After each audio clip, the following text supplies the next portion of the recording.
Hello friends, good morning to all. आज हम start करने जा रहे हैं CHO MCQ सीरीज़ पार्ट 6 के अंदर। आज हमारा जो डिस्कशन है वो मोस्टली साइकेट्रिक जो अपना सब्जेक्ट है उससे रिलेटेड MCQ है, उनका डिस्कस करेंगे। CHO के एग्ज़ाम के अंदर हम ये मानते हैं कि ज़्यादातर जो सब्जेक्ट पूछा जाता है वो कौन सा होता है, कम्युनिटी हेल्थ सब्जेक्ट। लेकिन उसके अलावा भी बाकी सारे सब्जेक्ट के अंदर से MCQ आते हैं, तो अपने लिए सारे ही इम्पोर्टेंट है, सबको पढ़ना है, सिर्फ कम्युनिटी को नहीं पढ़ना है। तो आज का हमारा MCQ है फर्स्ट आपके सामने ये रहा। Echolalia is on. इकोलेलिया जो वर्ड है इसकी क्या मीनिंग होती है, इकोलेलिया वर्ड की क्या मीनिंग होती है ये आपको बताना है। तो इकोलेलिया जो वर्ड है इसका मीनिंग क्या होता है। ऑप्शन ए कह रहा है कि इसका मीनिंग होता है meaningless repetition of word. Option B है mimicking action of other. Option C है loss of social relationship. Option D है अबनॉर्मल सेक्सुअल ड्राइव।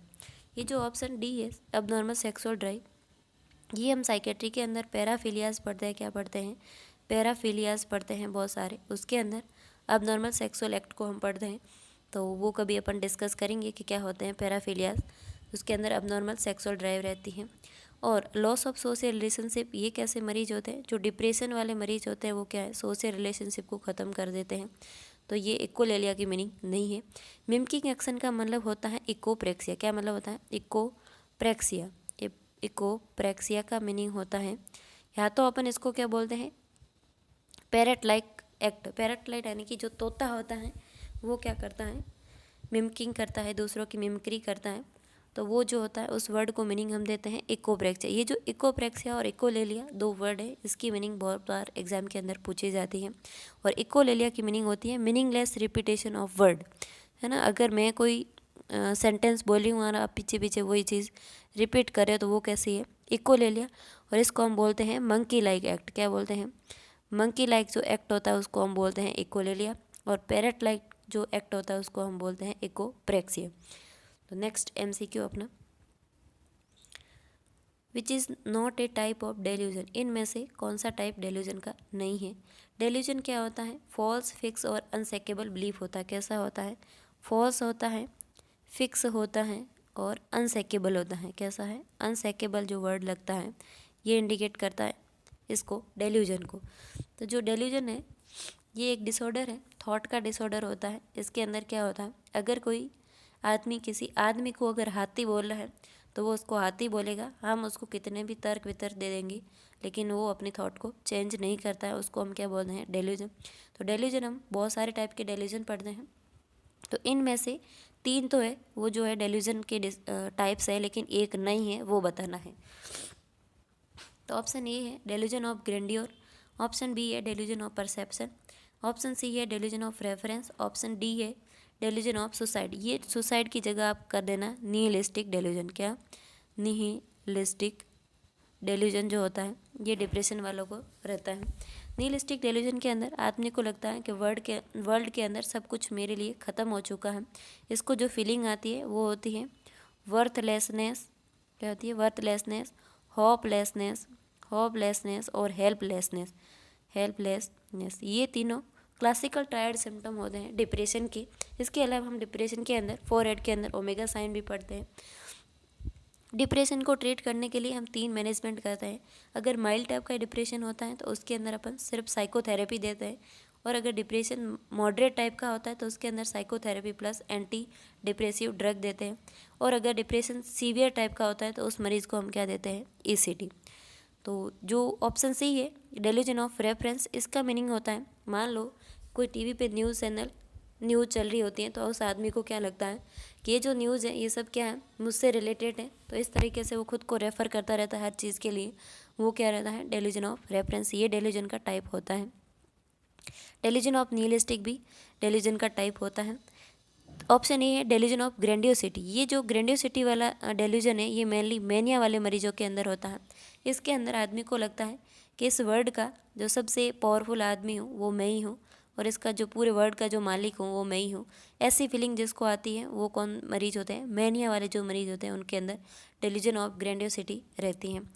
ऑप्शन जो बी है डेल्यूजन ऑफ परसेप्शन। तो परसेप्शन क्या है? परसेप्शन अपनी ज्ञानेंद्रियों से हम क्या करते हैं, इन्वायरमेंट से चीज़ों को परसीव करते हैं और अपने प्रीवियस नॉलेज के साथ कोऑर्डिनेट करके रिएक्ट करते हैं, उसको हम बोलते हैं परसेप्शन। तो परसेप्शन के अंदर जो हम डिसऑर्डर पढ़ते हैं, परसेप्शन के अंदर जो हम डिसऑर्डर पढ़ते हैं वो दो टाइप के होते हैं। एक तो होता है इल्यूज़न, एक होता है इल्यूज़न और दूसरा होता है हेल्यूसिनेशन। क्या होता है? हेल्यूसिनेशन जो होता है वो क्या रहता है? परसेप्शन के डिसऑर्डर होते हैं। इल्यूजन के अंदर आदमी क्या करता है, कोई ऑब्जेक्ट को गलत परसीव कर लेता है। मान लो आप अंधेरे में कहीं जा रहे हो, वहाँ पे जो रास्ते में अगर रस्सी पड़ी है तो आपको क्या लगेगा, ये सांप है। तो वो कौन सा डिसऑर्डर है? इल्यूजन। और अगर कोई भी ऑब्जेक्ट नहीं है, आप अंधेरे में जा रहे हो, आपको ऐसे ही फीलिंग आ रही है कि मेरे पीछे कोई भूत आ रहा है या आगे भूत खड़ा है, ऐसा दिखने लग जाए, बिना ऑब्जेक्ट के कोई दिखने लग जाए, तो उसको हम बोलते हैं हेल्यूसिनेशन। तो ये क्या है? डेल्यूजन का टाइप नहीं है। परसेप्शन अपने आप में एक अलग डिसऑर्डर रखता है, वो होते हैं इल्यूजन और हेल्यूसिनेशन। तो इसके अंदर अपने को जो नहीं पूछा है तो वो राइट आंसर क्या है? बी। नेक्स्ट MCQ अपना, which neurotransmitter is increase in schizophrenia? कौन सा न्यूरोट्रांसमीटर सिजोफ्रेनिया के अंदर बढ़ जाता है? Option A noradrenaline, option B dopamine, option C है गाबा और ऑप्शन डी है सीरोटोनिन। ये जो सीरोटोनिन है, ये किसके अंदर कम होता है? डिप्रेशन वाले मरीजों के अंदर सीरोटोनिन का लेवल कम होता है, इसलिए उनका मूड कैसा हो जाता है? सैड। और जो गाबा न्यूरोट्रांसमीटर, ये क्या है? अपने ब्रेन का इनहिबिटरी न्यूरोट्रांसमीटर होता है। और जो एंजाइटी डिसऑर्डर रहता है उसके अंदर इसकी एब्नॉर्मलिटी अपन देखते हैं। और जो डोपामिन है, ये सिजोफ्रेनिया के अंदर बढ़ता है। डोपामिन क्या है? सिजोफ्रेनिया के अंदर बढ़ता है। और इस MCQ क्या है? सही आंसर है। एक और डिजीज़ अपन पढ़ते हैं नर्व सिस्टम के अंदर, पार्किंसन डिजीज़। कौन सी? Parkinson disease. जब डोपामिन का लेवल लो हो जाता है, जब डोपामिन का लेवल लो होता है तो कौन सा डिसऑर्डर होता है? Parkinson disease. और जब डोपामिन का लेवल बढ़ जाता है तब साइकेट्रिक डिसऑर्डर होता है सिजोफ्रेनिया। सिजोफ्रेनिया बहुत ही साइकेट्री का मेजर डिसऑर्डर है। जब भी साइकेट्री से कुछ पूछने की बारी आए तो जो फर्स्ट डिजीज़ होती हैं, जिसके अंदर ग्रुप ऑफ सिम्टम होते हैं, सारी अपने थॉट के डिसऑर्डर होंगे, एक्टिविटी के डिसऑर्डर होंगे, वो सारे डिसऑर्डर जिसमें होते हैं वो कौन है? सिजोफ्रेनिया डिसऑर्डर है, साइकेट्रिक का मेजर डिसऑर्डर है, जिसको अपन साइकोसिस बोलते हैं। नेक्स्ट MCQ अपना, false firm fix belief is on. क्या होता है? तो अपन ने अभी देखा था डेल्यूजन के अंदर क्या है? फॉल्स फिक्स और अनसेकेबल बिलीफ होता है, उसको अपन क्या बोलते हैं? डेल्यूजन बोलते हैं। इल्यूजन का मतलब होता है किसी ऑब्जेक्ट को गलत परसीव करना। हेल्यूसिनेशन का मतलब होता है कोई ऑब्जेक्ट नहीं है फिर भी अपने को परसीव हो रहा है, वो है हेल्यूसिनेशन। परसेप्शन क्या है? परसेप्शन के ये दोनों डिसऑर्डर हैं, परसेप्शन के इल्यूजन और हेल्यूसिनेशन दोनों डिसऑर्डर हैं। नेक्स्ट MCQ अपना, how much voltage is used for ECT? ECT क्या होती है? ECT को 1938 के अंदर, यानी कि 1938 के अंदर दो जो लोग थे जिन्होंने इसको डिस्कवर किया था, यूजो चार्लेटी और बिनी, दोनों लोग थे, उन्होंने क्या किया था? ECT को डिस्कवर किया था। और ये इंडिकेशन किसका है? किसके अंदर अपन ECT देते हैं? कौन से मरीजों में देते हैं? तो देते हैं सीवियर डिप्रेशन को। जो सीवियर डिप्रेशन वाले मरीज़ रहते हैं उनको अपन क्या करते हैं? ECT देते हैं। या फिर जो मेलेनकोलिनिक पर्सनालिटी होती है, मेलेनकोलिनिक पर्सनालिटी रहती है, उन मरीजों को हम क्या देते हैं? ECT देते हैं। इंडिकेशन है ECT के। ये पूछ रहा है कितने वोल्टेज यूज़ करते हो? 0.3 से 0.7 वोल्टेज यूज़ करते हैं, या 90 से 120 वोल्टेज यूज़ करते हैं, या मोर देन 50 वोल्टेज यूज़ करते हैं, या 70 से 80 वोल्टेज यूज़ करते हैं। तो जो इसका करेक्ट आंसर है वो क्या है? बी। 90 से 120 के बीच में अपन क्या करते हैं? वोल्टेज यूज़ करते हैं करंट के अंदर। ECT दो टाइप की होती है, डायरेक्ट और इनडायरेक्ट। डायरेक्ट के अंदर अपन क्या करते थे? जब सबसे पहले ECT देना शुरू किया तो हम डायरेक्ट टाइप की ECT देते थे, डायरेक्ट करंट पास करते थे मरीज़ के अंदर, जो कि क्या होता था उसके अंदर जो है कॉम्प्लिकेशन ज़्यादा होने लगे। एक तो रेट्रोग्रेड एमनेसिया होता है, वो तो अभी भी होता ही है, लेकिन कुछ वीक के बाद वो वापस रिकवर हो जाता है। लेकिन फ्रैक्चर की जो कंडीशन है वो डायरेक्ट ECT के साथ में ज़्यादा रहती है। डायरेक्ट जब भी अपन ECT देते हैं तो मरीज़ के अंदर कैसे जनरलाइज सीजर आते हैं, उसकी वजह से क्या होता है? बॉडी के अंदर कोई भी पार्ट के अंदर फ्रैक्चर होने के चांसेस ज़्यादा रहते थे। तो उस रिस्क को कम करने के लिए जो सेकंड ECT आई थी उसको हमने बोला था इनडायरेक्ट ECT। उसके अंदर हम बहुत सारे एनेस्थेटिक एजेंट यूज़ करते हैं, मसल रिलैक्सेंट यूज़ करते हैं, और ओरल सिक्रेशन को कम करने के लिए सक्सिनल कोलिन और एट्रोपिन इस टाइप की ड्रग यूज़ करते हैं। वो कौन सी? जिसके अंदर ड्रग यूज़ होती है वो इनडायरेक्ट होती है, जिसके अंदर ड्रग यूज़ नहीं होती है डायरेक्ट देते हैं, उसको अपन बोलते हैं डायरेक्ट ECT। तो इसके अंदर जो करेक्ट आंसर है वो है बी। नेक्स्ट MCQ अपना, which symptom is not related to schizophrenia 4A symptom. Schizophrenia के अंदर बहुत इंपॉर्टेंट 4A सिम्टम अपन पढ़ते हैं, तो वो कौन कौन से हैं, इनमें से एक कौन सा है जो 4A सिम्टम के अंदर नहीं होता है। ऑप्शन ए है एसोसिएटिव डिफेक्ट, ऑप्शन बी है एम्बीवेलेंस, ऑप्शन सी है ऑटिज्म और ऑप्शन डी है एंजाइटी। तो एसोसिएटिव डिफेक्ट का मतलब होता है इसकी जो थॉट होती है उसके बीच में कोई कनेक्शन रहता नहीं है। मान लो मैं अभी कुछ और बात कर रही हूँ फिर कुछ और बात कर रही हूँ, तो ऐसी जो थॉट होती है तो उसके बीच में कोई कनेक्शन नहीं होता है, दो थॉट का आपस में कोई कनेक्शन नहीं होता है, वो एसोसिएटिव लूजनेस होता है। यानी कि ये थॉट का डिसऑर्डर है जिसका अपन मान सकते हैं कि इसके अंदर क्या हो रहा है, डिराइलमेंट हो रहा है, कोई थॉट के अंदर एसोसिएशन आपस में नहीं है, कोई कनेक्शन नहीं है, ऐसी बातें कर रहा है आदमी, वो कौन होता है, एसोसिएटिव डिफेक्ट। ये क्या है, सिजोफ्रेनिया का 4A सिम्टम होता है। ऑप्शन बी है एम्बीवेलेंस। एम्बीवेलेंस का मतलब होता है एक ही आदमी को लेकर के आपको दो थॉट आ रहे हैं। मान लो थोड़ी देर पहले मैं आपके बारे में क्या कह रही हूँ कि आप तो सारे बहुत अच्छे हो, बहुत ज़्यादा अच्छी पढ़ाई करते हो, जस्ट थोड़े ही टाइम के अंदर मेरे आइडिया क्या है दूसरे में शिफ्ट हो जाते हैं और मैं क्या बोलती हूँ कि तुम बहुत बुरे हो, तुम पढ़ते नहीं हो। इस तरीके की चीज़ें एक ही व्यक्ति के लिए दो अलग थॉट आते हैं तो उसको हम बोलते हैं एम्बीवेलेंस, और ये क्या है, सिजोफ्रेनिया के अंदर होता है। ऑप्शन सी ये ऑटिज्म, ये भी सिजोफ्रेनिया का 4A सिम्टम है। इसके अंदर आदमी का क्या है, कम्युनिकेशन स्किल ब्रेक हो जाती है, वो खुद के अंदर रहता है, दूसरों के साथ में अपने थॉट का आदान प्रदान नहीं कर पाता है। ऐसे व्यक्ति को हम क्या बोलते हैं, ऑटिज्म टाइप की एक पर्सनालिटी भी अपन पढ़ते हैं। तो ये है 4A सिम्टम होता है। और जो एंजाइटी है ये क्या है, न्यूरोसिस डिसऑर्डर है, ये साइकोसिस के अंदर या सिजोफ्रेनिया के 4A सिम्टम में नहीं आता है। तो इसका जो करेक्ट आंसर वो क्या है, डी। नेक्स्ट MCQ अपना, इंसाइट इज एब्सेंट इन, कौन से डिसऑर्डर के अंदर इंसाइट एब्सेंट रहती है। इंसाइट का क्या मतलब होता है, अवेयरनेस ऑफ, क्या होता है, awareness of time, person and place. इन तीनों के बारे में जो व्यक्ति ओरिएंटेड होता है, अवेयर होता है, उसको अपन क्या बोलते हैं कि इसकी इंसाइट क्या है, प्रेजेंट है। और जिनके टाइम, पर्सन, प्लेस के प्रति ओरिएंट नहीं होता है उसको हम क्या बोलते हैं, इसकी इंसाइट प्रेजेंट नहीं है। तो ये किसके अंदर प्रेजेंट नहीं है, साइकोसिस वाले जो मरीज रहते हैं इनके अंदर इंसाइट प्रेजेंट नहीं होती है। साइकोसिस और न्यूरोसिस को डिफ्रेंशिएट करने के लिए जिसको अपन बेस मानते हैं वो क्या है, इंसाइट को मानते हैं। जिस आदमी के अंदर पर्सन, प्लेस और टाइम के प्रति ओरिएंटेशन है वो मरीज़ कैसा है, साइकोसिस का नहीं है। जिसके अंदर ये प्रेजेंट नहीं है वो मरीज़ कैसा है, साइकोसिस का है। न्यूरोसिस वाले जो मरीज़ रहते हैं इनके अंदर टाइम, पर्सन, प्लेस से प्रति ये ओरिएंटेड रहते हैं, कोई डिफेक्ट इसके अंदर नहीं होता है। तो इस MCQ के अंदर क्या है, राइट आंसर ए, साइकोसिस के अंदर एब्सेंट रहती है इंसाइट। नेक्स्ट MCQ अपना, which is not related to eating disorder, इनमें से कौन सा है जो ईटिंग डिसऑर्डर नहीं है। ये जो पाई का वर्ड लिखा है इसका क्या मतलब होता है, नॉन न्यूट्रिशनल फूड का इंटेक करना। नॉन न्यूट्रिशनल फूड का इंटेक करना क्या है, पाई का डिसऑर्डर अपन पढ़ते हैं। मान लो अपन देखते हैं जो लोग क्या है ज़्यादा, मान लो जैसे कोई बच्चा है 5-7 साल का और वो क्या है पत्थर खा रहा, तो उसके अंदर कोई न्यूट्रिशन नहीं है, वो कौन सा डिसऑर्डर है, पाई का डिसऑर्डर है। और ये एडल्ट के अंदर भी देखा जाता है। दूसरा ऑप्शन है बुलिमिया नर्वोसा, ऑप्शन सी है एनोरेक्सिया नर्वोसा, ऑप्शन डी है डिप्रेशन। तो इसके अंदर क्या है, डिप्रेशन जो है वो क्या है, ईटिंग डिसऑर्डर नहीं है। लेकिन बाकी का अपन मीनिंग देखते हैं। एनोरेक्सिया नर्वोसा के अंदर है, ये ज़्यादातर यंग फीमेल के अंदर देखा जाता है। वो क्या है, अपने हेल्थ को, अपनी फिटनेस को लेकर के ज़्यादा ओवर कॉन्शियस हो जाती हैं। और वो क्या, उनको क्या लगता है खाना खाने से क्या हो जाएगा, मेरा वेट गेन हो जाएगा, मैं मोटी दिखूंगी। तो ऐसी फीमेल क्या करती है, खाना ही खाना बंद कर देती है। वो जो डिसऑर्डर होता है वो क्या है, एनोरेक्सिया नर्वोसा।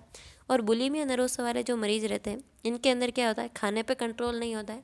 ये जब भी खाना देखते हैं तो खा लेते हैं, लेकिन इनको बाद में एंजाइटी होती है कि इतना खाना खाने से क्या हो जाएगा, मेरा वेट बढ़ जाएगा। तो वो क्या कर देते हैं, उसको वॉमिटिंग कर देते हैं वापस। तो जो वॉमिटिंग करने वाले मरीज़ रहते हैं खाना खाने के बाद, वो कौन होते हैं, बुलिमिया नर्वोसा वाले। आपको कोई पूछे कि बुलिमिया नर्वोसा वाला का जो एक साइन रहता है इनको असेस करने का, वो होता है टीथ स्टेनिंग। क्या होता है, टीथ स्टेनिंग। ये अपने जो टीथ है इन पे स्टेनिंग हो जाती है। क्यों होती है, क्योंकि ये लोग क्या करते हैं, पहले खाना खाते हैं, खाना खाने के बाद खाना जब अपने स्टोमक में जाता है तो वो जो वहाँ का HCl है वो खाने के साथ मिक्स हो जाता है। और जब वापस ये वॉमिट करते हैं तो वो जो HCl है अपने दांतों के ऊपर जम जाता है, उसको अपन बोलते हैं टीथ स्टेनिंग। ये इनका सिम्टम है असेस करने का। और जो एनोरेक्सिया नर्वोसा वाले मरीज हैं इनके अंदर अपने को कई बार एग्जाम के अंदर MCQ आता है कि इसके अंदर नर्सिंग रेस्पॉन्सिबिलिटी क्या रहती है। तो जब भी हॉस्पिटल के अंदर एनोरेक्सिया नर्वोसा वाले मरीज़ एडमिट होते हैं तो इनको जो खाना है बेड पे रख के नहीं आना होता है, अपने को क्या है अपने ऑब्जर्वेशन में इनको खाना खिलाना होता है। कब तक ऑब्जर्व करना होता है, आधे घंटे से लेकर के और 2 घंटे तक। खाना खाने के 2 घंटे बाद तक अपने को इनको ऑब्जर्व करते रहना है कि ये वापस क्या है वॉमिटिंग नहीं कर दे या फिर ये खाना नहीं खाए। तो इन मरीजों को अपने को क्या करना है, ऑब्जर्व करना है, अपने ऑब्जर्वेशन में खाना खिलाना होता है। वो क्या है बुलिमिया नर्वोसा और एनोरेक्सिया नर्वोसा वालों का ऑब्जर्वेशन इंपॉर्टेंट होता है। नेक्स्ट एमसीक्यू अपना, mental health act was passed in. ये तो बहुत सिंपल सा एमसीक्यू है कि मेंटल हेल्थ एक्ट जो है वो कब पास हुआ था, 1987 के अंदर मेंटल हेल्थ एक्ट पास हुआ था। नेक्स्ट एमसीक्यू अपना, लिबिडो इज ऑन। लिबिडो जो वर्ड है इसका क्या मीनिंग होता है, सेक्सुअल ड्राइव। ऑप्शन बी है painful menstrual cycle. Option C है सेक्सुअल परफॉर्मेंस। ऑप्शन डी है नन ऑफ दिस। तो सेक्सुअल परफॉर्मेंस के लिए कोई वर्ड यूज़ नहीं की जाती, कोई टर्मिनोलॉजी नहीं होती है। पेनफुल मेस्ट्रुअल साइकिल को अपन बोलते हैं डिसमेनोरिया। क्या बोलते हैं, डिसमेनोरिया। डिसमेनोरिया जिसको अपन बोलते हैं वो क्या है, पेनफुल जो मेस्ट्रुअल साइकिल आता है एंडोमेट्रियम की थिकनेस की वजह से या लोकल हार्मोन जो अपना होता है वो ज़्यादा सीक्रेट होता है ऑक्सीटोसिन, तो उसकी वजह से क्या होता है डिसमेनोरिया होता है। और ऑप्शन ए है सेक्सुअल ड्राइव। सेक्सुअल ड्राइव का मतलब होता है लिबिडो जो वर्ड है इसका मीनिंग होता है सेक्सुअल ड्राइव, जो सेक्स एक्टिविटी करने की जो इच्छा होती है उसको अपन बोलते हैं लिबिडो। नेक्स्ट एमसीक्यू अपना, कोरोस्कोप साइकोसिस इज़ द रिजल्ट ऑफ। कोरोस्कोप जो साइकोसिस है ये किसका रिजल्ट है, थायमिन डेफिशिएंसी का, आयरन डेफिशिएंसी का, इंजरी का या आइसोलेशन का। तो जो आयरन डेफिशिएंसी से क्या होता है एनीमिया होता है। क्या होता है एनीमिया, जो डिसऑर्डर अपन पढ़ते हैं जिसमें हीमोग्लोबिन कम होता है और O2 कैरिंग कैपेसिटी कम होती है, वो आयरन की डेफिशिएंसी की वजह से होता है। तो जो कोरोस्कोप सिंड्रोम है वो किसकी डेफिशिएंसी की वजह से हो रहा है, थायमिन विटामिन है अपना B1 उसकी वजह से होता है अपन। और ये जो थायमिन डेफिशिएंसी ज़्यादा किसके अंदर होती है, जो पेशेंट क्या होते हैं, जो क्रॉनिक एल्कोहलर जो पेशेंट होते हैं, जो अल्कोहल लेते हैं, बहुत ज़्यादा एल्कोहलिज्म वाले मरीज होते हैं, उनके अंदर थायमिन की डेफिशिएंसी होती है। और उनके अंदर कौन से सिंड्रोम देखे जाते हैं, 2 सिंड्रोम देखे जाते हैं। एक तो कोरोस्कोप सिंड्रोम होता है, एक वर्निकेज, जब अपना जो एरिया है टेम्पोरल रीजन के अंदर वर्निकेज एरिया वहाँ अफेक्ट होता है तो अपन उसको बोलते हैं वर्निकेज सिंड्रोम। और जब कोरोस्कोप ब्रोकाज एरिया अफेक्ट होता है तो उसको अपन क्या बोलते हैं, कोरोस्कोप साइकोसिस। वर्निकेज एरिया का क्या काम होता है कि जो भी चीज़ें अपन सुनते हैं उनको समझना, और समझने के बाद में उसको जब रेस्पॉन्ड करने की बारी आएगी तो जो समझ करके उस इन्फॉर्मेशन को ये इस ब्रोकाज एरिया को बोलता है कि ये चीज़ मैंने सुनी है और इसका ये रिस्पॉन्ड देना है।